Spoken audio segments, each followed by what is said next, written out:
पहले रहे जगत अंधियारवा में, उहिले अइले सबके अंजोरवा में। पहले रहे जगत अंधियारवा में, उहिले अइले सबके अंजोरवा में।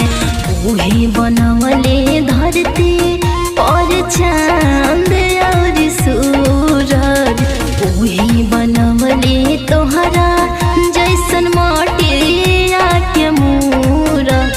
त काहे भूल गइला हो प्रभु यीशु के सूरत, त काहे भूल गइला हो यीशु मसीह के सूरत।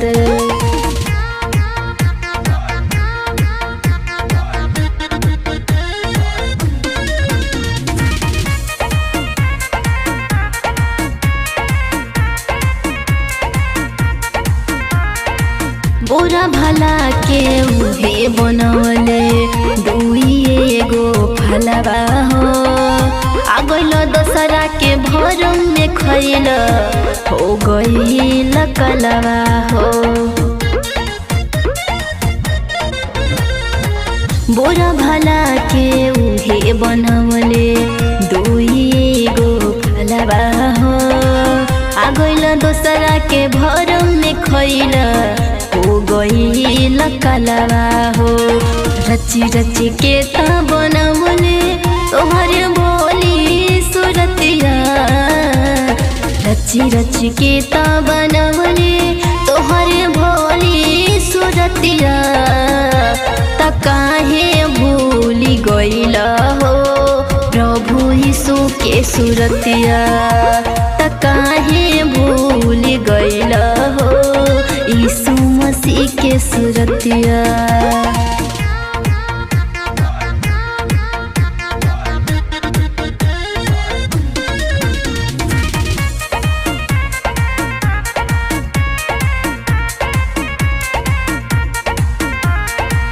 हमनी के पाप मिटावे के खातिर दिहले प्रभु जी जनवा हो। सारा लहू बहाई तो दिहले, त्यागो दिहले परानमा हो। हमनी के पाप मिटावे के खातिर दिहले प्रभु जी जनवा हो। सारा लहू बहाई तो दिहले, त्यागो दिहले परानमा हो। मीठी मीठी तबतिया प्रभु हमके सिखवले, कहे देवेंद्र जगत के उहे रहिया देखवले।